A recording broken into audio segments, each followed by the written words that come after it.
안녕하세요. 초보택시입니다. 매일의 택시 일기입니다. 연휴 잘 쉬고 계신가요?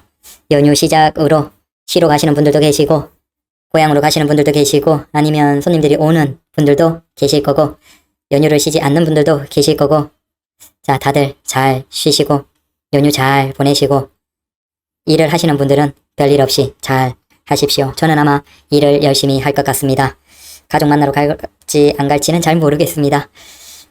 요즘에 야간으로 바꾸고 있습니다. 야간 운행을 본격적으로 한 게 3일 정도가 넘어가는 것 같습니다. 기존에는 짧게만 야간하고 뭐 쉬고 그랬는데 이제는 주력으로 야간에 한 7, 8시간 이상 하고 있습니다. 그래서 9시, 10시 정도에 나와서 새벽까지 하는 식으로. 근데 느끼는 건 참, 와, 야간이 힘들긴 힘들다라는 겁니다. 네. 일단 차량 안에서 냄새, 담배 이런 게 너무 힘드네요. 낮에는 우리가 이런 손님이 잘 없죠. 어디 번화가나 손님 많은 곳을 태우러 가도 손님이 담배를 바로 직전까지 길에서 피고 있다가 담배를 버리고 타는 그런 손님이 낮에는 많지 않아요. 제가 생각하기에 거의 없죠. 그런데 밤에는 뭐 이를테면 번화가 근처에서 손님이 부르셨다 그러면 그 직전까지 이제 주로 이런 분들이겠죠. 뭐 회식하거나 뭐 술자리 가지고 나서 이제 끝나면서 나와서 택시 콜 불러놓고 담배를 피는 거예요. 그때 담배가 참 맛있죠. 그런 담배가 화장실도 그렇고 뭐 그걸 우리가 뭐라고 할 건 없는데 우리 택시 기사 입장에서는 그렇게 술자리 가지고 끝나고 담배 피면서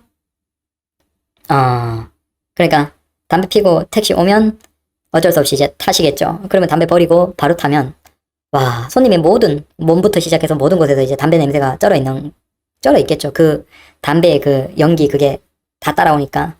그래서 손님이 손잡이 잡고 타고 열고 안에서 뭐 손으로 만진 것부터 시작해서 손님 몸에 담배 냄새 가득하니까 그게 시트에 다 배고 그러면 담배를 피는 분들도 사실은 남이 피는 담배 냄새는 좋지 않죠. 근데 저는 이제 담배를 안 피거든요. 와, 이때는 정말 힘드네요. 근데 이런 분들을 이제 밤 운행하면서 벌써 몇 번을 경험했습니다. 뭔가 쉽지 않다. 그리고 이런 손님이 이제 내리고 나면 웬만큼 환기시키지 않으면 다음 손님은 무조건 그 담배 냄새를 느끼겠죠. 그래서 밤에 이제 사람들이 택시 타면서 택시의 냄새 같은 것들을 얘기하는데 정말 까놓고 얘기해서 밤에 운행하는 택시는 냄새가 안 날 수가 없어. 우리가 그런 담배를 직전까지 피다가 바로 타는 손님을 우리가 거부할 수가 없거든요. 이게 길손님이시면 눈치 보고 뭐 안 태우는 것도 안 되지만 이제 모른 척하고 안 태울 수도 있긴 하지만 콜 받고 가면 무조건 모셔야 되니까 콜을 불러놓고 그 사이에 피는 담배가 참 맛있나 봐요. 그래서 밤에 운행하는 건 제가 마스크를 안 착용해도 되도록 이제 바뀐 이후로 마스크를 안 쓰고 있거든요. 근데 밤 운행한 지 3일이 지났는데 진지하게 마스크를 껴야 되나? 고민을 하고 있어요. 이게 담배 냄새가 참 간접보면이 건강에도 나쁘고 안 좋거든요. 그래서 어떻게 해야 될까 참 고민입니다. 밤에 운행하시는 기사님들 모두 참 고생을 많이 하시고 계시네요. 그런 고생을 몰랐습니다. 죄송합니다. 그리고 야간 운행한 지 3일째. 3일밖에 안 됐죠, 이제. 근데 어제 2일째에 바로 구토손님이 탔습니다. 진짜. 구토손님, 안 만나려고 3달 동안 낮에 운행하다가 이제 그래도 수입이 조금 아쉬워서 밤 운행하려고 밤 운행한 지 2일 만에 바로 구토손님. 답이 없어요. 답이 없어요. 정말 그래도 운이 좋은 게 뭐냐면 남자 손님이었어요. 저기 선릉역 쪽에서 타고 장안평 쪽으로 이제 뭐 2차, 3차 가는 것 같아요. 3명이 타고 앞자리 한 명 더 탔죠. 뒤에 둘 타고.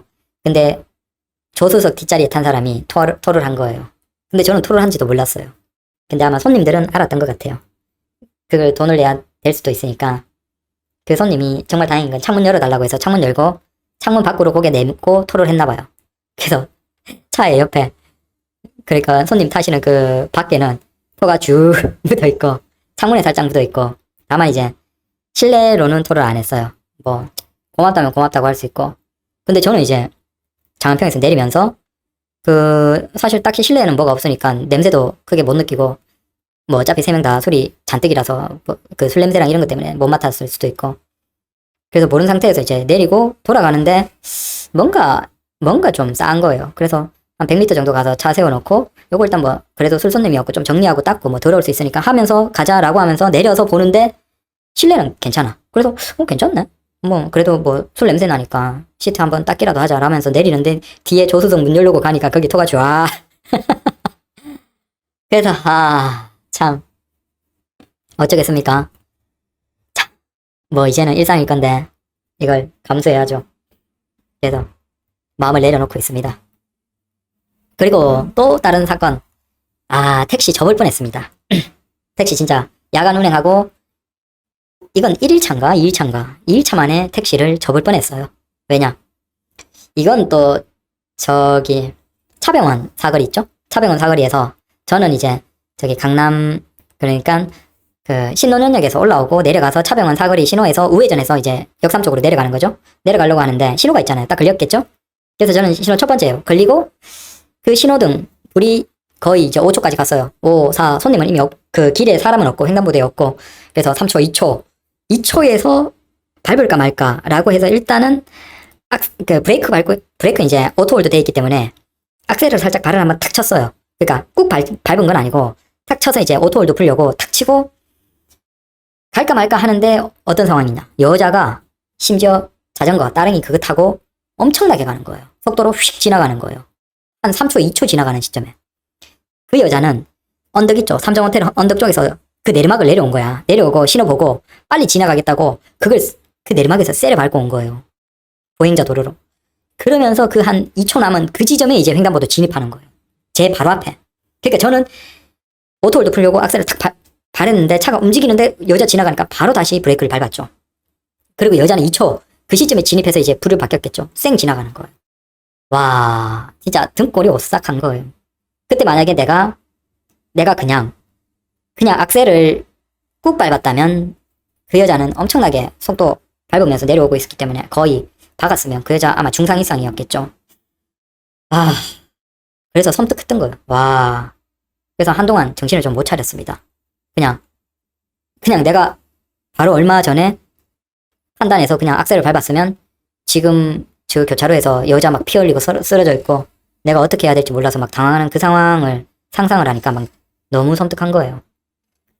그래서 낮에는 그나마 좀 보이면 그렇지만 밤에도 진짜 우리가 파란불에서 좀 조심을 하도록 합시다. 꼭 좌우 확인해보고 진짜 웬만큼 저 횡단보도 누가 뛰어오는 사람이나 자전거 타는 사람들 없다 생각하고 5초 우리가 이제 5초 이내면 사실 일반적인 보행자는 안 지나가잖아요.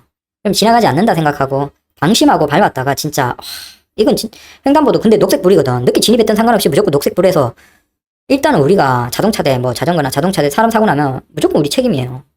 그러면 진짜 그래서 저도 그거 이후에 다시 또 그제 남은 시간부터 어제는 무조건 녹색불에는 고개를 완전 뒤로 돌려서 저 뒤에 누가 오는 거 없냐 뭐가 가려서 안 보이면 아예 안 지나가고 그러고 있습니다. 또 이게 시간 지나면 또 다시 또 그냥 슬금슬금 지나가긴 하겠지만 진짜 조심하십시오. 그리고 제가 참 다행인 건 뭐냐면 이번에 차를 바꾸면서 정말 전기차를 산 건 잘못했다라고 생각을 하면서도 그래도 참 잘했다라고 생각되는 게 하나가 있어서 얘기 드려보면 썬팅을 안 했어요. 이번에 차를 바꾸면서 뭐 현기차 같은 경우에는 썬팅 쿠폰이 나오죠. 근데 저는 그거 이제 영업사원분께서 해주려고 해도 됐다고. 그래서 아예 그냥 아무것도 안 했어요.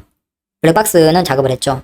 그래서 택시 작업은 했지만 거기에서도 썬팅은 아예 안 하고 그래서 제 차는 그냥 썬팅 안 된 그 상태예요. 야, 그러면 불편하지 않냐? 낮에는 솔직히 한여름에 낮에는 좀 뜨거웠어요. 근데 어차피 야간 운행을 돈 벌려면 생각을 했기 때문에 썬팅을 안 했고 이제 천천히 야간을 바꾸면서 야, 썬팅 안 하기는 진짜 잘했다. 이 생각은 드는 거예요. 기존까지 타던 차는 뭐 다 썬팅이 돼 있었죠. 근데 이게 야간에 굉장히 위험해요. 뭐 조심을 하면 되긴 되겠지만 우리가 눈을 좋게 할 수는 없잖아요. 그러니까 근데 이번에 썬팅을 안 하니까 진짜 밝고 편해요. 그래서 택시 기사님들도 뭐 낮 운행하시는 분들은 어쩔 수가 없는 것 같아요. 근데 애초에 밤만 운행하시는 기사님들 있죠? 야간만 하시는 분들은 차 바꿀 때 그냥 일단은 한두 달은 그냥 탄다 생각하고 썬팅 하지 말아보세요. 그러면 정말 잘 보여요. 그리고 어차피 밤이니까 썬팅 안 해도 되잖아요. 뭐 더위나 이런 것도 상관없고. 근데 적어도 잘 보이니까 안전사고에서는 훨씬 안전하죠. 그래서 야간 운행만 하실 택시 기사님들은 차 바꾸실 때 썬팅 한번 하지 말아보시라. 저도 썬팅 안 했는데 사실 딱히 뭐 불편하거나 피해는 없어요. 뭐 우리가 뭐 피해 볼 게 뭐가 있습니까? 뭐 대한민국이 차터리범이 있는 것도 아니고. 그래서 썬팅을 안 하는 건 참 잘했다. 저는 이제 아마 택시를 바꾸는 건, 내 차는 뭐 썬팅을 하겠지만 택시 차량으로 바꾸는 것들은 썬팅을 절대 안 할 것 같아요. 썬팅을 안 하니까 밤에 정말 눈이 편하다. 그래도. 네. 그리고 아이오닉 5는 진짜 사지 마십시오. 택시로 또 불편한 게 뭐냐면 아이오닉 5는 뒤에 와이퍼가 없어요. 그럼 뒤에 와이퍼가 없으면 그래도 이렇게 약간 쿠페 스타일로 이렇게 뒤가 꺾여지면 원래 와이퍼가 없는 차량들이 있어요. 그리고 그걸 가능하게 하는 이유는 뒤에 창문에 바람을 이용해서 사실 물이 끼지 않도록 하는 원리예요. 그런데 이 아이오닉 5 같은 경우에는 구조가 조금 잘못됐어요. 그래서 뒤에 와이퍼가 없어서 뒤가 안 보여요. 거의 여러분들이 만약에 비 오잖아요. 비가 조금만 와도 비가 맺히면 비가 안 보여요. 물이 쭉 고여 있거든요. 뒤에 창문을 보시면. 그래서 저도 아예 뒤에 창문을 안 본다고 생각하고 운전을 해요. 그래서 기사님들 중에서 뒤에 창문을 보시는 분들은 일단 아이오닉 5는 절대 지금은 바꾸면 안 돼요. 왜냐하면 뒤에 와이퍼가 없어서 비 오는 날은 아예 운행 자체를 못합니다. 이게 제가 그냥 얘기하는 게 아니고 아이오닉 5 카페에서도 이게 제일 불만이에요. 뒤에 와이퍼가 없어서 택시 기사가 아니고 일반 사람들인데 아이오닉 5를 타는 사람들이 어떻게 하냐면 뒤에 창문은 뭐 방수, 그러니까 오히려 방수 코팅을 한다든지 아니면 뭐 거기에 뭐 필름을 씌운다든지 아니면 비가 오는 날에 어떻게 하냐면 열선을 켜놔요. 그나마 열선으로 좀 따뜻하면 빗물들이 좀 증발해서 덜 낀다 이 생각을 하고 열선을 켜놓는다든지 별별 일이 다 있어요. 이게 아이오닉 일반 차량을 타는 일반 차량을 타는 사람들이 불편해서 그래요. 그래서 이 구조는 문제가 맞아요. 그리고 특히 문제가 맞다라고 할 수 있는 게 뭐냐면 아이오닉 페이스리프트나 아이오닉 페이스리프트, 그러니까 이제 내년에 바뀌죠. 내년에 페이스리프트가 예정되어 있는데 지금 페이스리프트의 위장막 차량에는 뒷창문에 와이퍼가 있다라는 얘기가 있어요. 즉 기존 차량에 와이퍼가 없는 건 문제가 맞다라는 거겠죠. 굳이 페이스리프트 하는데 구조상으로 똑같은데 뒤에 와이퍼가 없어도 되면 현대가 달 이유가 없겠죠. 근데 현대가 뒤에 페이스리프트에는 와이퍼를 단다라는 얘기가 있거든요. 그 얘기는 지금 아이오닉 5의 뒷창문 구조는 잘못된 거예요. 근데 어쩔 수 없겠죠. 사버렸는데. 어떻게 하겠습니까? 그래서 이게 답이 없어요. 진짜 비 오면 안 보여요, 뒷창문이. 여러분들 이거 확실하게 알고 타셔야 돼요. 뒷창문 자체가 그냥 안 보여요, 비 오면. 그래서 참 문제가 많다. 뭐 아예 뒤에 창문 자체를 안 보고 운전하실 분들이면 각오하시면 괜찮아요. 저도 그런 성격이거든요. 뒤에 창문을 별로 안 보고 운전하는 스타일이고 좌우 백미러 통해서 이렇게 화각을 조금 좁혀놓고 이걸로 계속 확인을 하면서 뒷창문 가운데 룸밀러로 뒷창문을 안 보는 성격인데 룸밀러로 뒤를 봐야 되는 성격의 분들 있죠? 그런 분들은 이거 사면 정말 답답합니다. 그래서 아이오닉 5는 솔직히 이거 너무 좀 생각을 덜 하고 나온 차예요. 그래서 택시 기사님은 절대 뽑지 마십시오. 할인해준다고 샀다가 뭐 사실 거면 사보세요. 이렇게 얘기 듣고도 사시는 분들이 계시죠. 택시 기사들은 고집을 못 꺾어요. 지고집들. 그래서 뭐 어쩌겠습니까. 살 분들은 사십시오. 그리고 현대기아차의 지금 전기차의 브레이크는 일단 택시로는 좀 안 맞아요. 제가 손님이 급정지한다고 좀 평가를 좀 한 개를 잘못 받았어요. 안 좋게 받았죠. 왜 이러냐. 이것도 몇 번 얘기 드리지만 안 타면 이게 무슨 얘기인지 모를 거예요. 타시는 분들은 이 문제를 알아요. 근데 어쩔 수가 없어요. 이미 샀기 때문에. 그리고 이런 것도 정말 소중한 주변 분들 아니면 얘기를 안 해주죠. 정말 소중한 주변 분들이면 지금 현대기아차 전기차는 좀 애매한 게 있다. 하지 말아라고 권하겠지만 그게 아닌 분들은 그냥 물어보면 아유 네, 좋아요. 그러고 끝나는 거예요. 그러고 사면 자기들도 경험하는 거죠. 브레이크가 회생제동을 기준으로 써요. 일반적인 환경에서는. 실제 일반 물리 브레이크가 아니고 디스크를 잡는 게 아니고 회생제동을 뭐 중점적으로 써요. 근데 문제가 뭐냐면 마른 노면에서는 문제가 없어요. 근데 비 오는 날 미끄러운 노면 있죠. 미끄러운 철판이나 아니면 이렇게 페인트가 칠해진 곳이나 그런 곳들에서 이 현상이 나와요. 자, 회생제동 브레이크를 잡다가 회생제동 브레이크에서는 매우 중요한 게 바닥과 타이어의 그립이 분명하게 살아있어야 돼요. 근데 약간 미끄러질 수 있을 환경에서는 회생제동을 놔버리고 놓는다기보다는 회생제동에서 실제 브레이크, 물리 브레이크 있죠? 디스크랑 패드 이걸로 전환이 돼요. 근데 이 전환이 되는 과정이 물리 브레이크를 먼저 잡고 회생 브레이크를 자연스럽게 놔주면 우리가 느끼는 건 없겠죠. 브레이크가 그대로 잡히는 것처럼 느껴지겠죠. 근데 그게 아니고 중간이 뚝 끊어지듯이 잡혀요. 회생제동이 먼저 멈춰버리고 그러면 중간에 뚝 끊어지겠죠. 브레이크를 잡던 게 없으니까. 그래서 갑자기 차가 브레이크 잡다가 확 나가버려요. 확 나가다가 다시 실제 브레이크 디스크랑 패드가 잡혀요. 그래서 안전상에는 문제가 없어요. 하지만 택시 안에 이렇게 타고 있으면 어떻게 되냐면 철판 있죠. 앞에 철판. 근데 그 철판이 있는데 사거리야, 교차로야. 그러면 브레이크를 잡고 있잖아요. 어느 정도 쭉 일반적인 비 오는 날 그래도 쭉 가다가 브레이크 잡듯이 잡으면 브레이크를 쭉 잡히다가 일반 아스팔트에선 잡히다가 철판 위에 차가 올라가잖아요. 그러면 잠깐 브레이크가 잡히다가 갑자기 브레이크가 뚝 끊어져요. 끊어지고 차가 갑자기 앞으로 확 나가요. 확 나가다가 다시 브레이크가 확 잡혀요. 이 현상이 나온다니까요. 이게 전기차에서는 지금 현대 기아차에서는 다 있다니까요. 일반적인 그 아이오닉 5, 아이오닉 6나 EV6에는 이게 회생제동에서 그 비 오는 날이나 바닥이 미끄러운 곳에서 조금 과하게 브레이크가 잡힐 때 이 현상이 있는 거예요. 이건 문제는 아니에요. 그래서 어떤 나이 드신 기사님들은 이거 가지고 이제 그 서비스 센터 가서 지금 이거 브레이크 이상하다. 갑자기 뚝 끊겼다가 풀렸다가 다시 잡힌다. 이 얘기로 뭐 가는데 서비스 센터 가면 다 설명을 해주죠. 이게 어떤 원리인지를. 문제는 이걸 우리가 적응을 해야 돼요. 그래서 비 오는 날은 브레이크를 잡는데 특히 미끄러운 곳에서는 굉장히 조심해야 돼요. 우리가. 애초에 그냥 이렇게 일어나지 않도록 미리미리 조심하거나 아니면 이걸 막는 방법은 회생제동을 꺼야 돼요. 회생제동을 0으로 하면 애초에 그냥 일반 브레이크를 적극적으로 쓰기 때문에 사실은 이 현상은 없어요. 그래서 이걸 모르고 전기차를 구입하시면 고생을 하십니다. 이걸 조금 더 섬세하게 할 수 있을 것 같은데 사실은 그러니까 이걸 섬세하게 완전 이 운전자나 손님이 느껴지는 이 부분이 없기 위해서는 이번 차량에서는 어려울 것 같고 다음 세대 차량, 전기차에서는 가능할 수도 있겠죠. 그래서 전기차를 하지 마시라 이 얘기가 아니고 영원히 하지 마시라 이 얘기가 아니에요. 지금 아이오닉 5나 아이오닉 6나 EV6는 어떻게 보면 약간은 과도기 성격이에요. 이게 완전체처럼 진짜 문제 아무것도 없고 굉장히 100% 만족한다. 자, 그건 아니에요.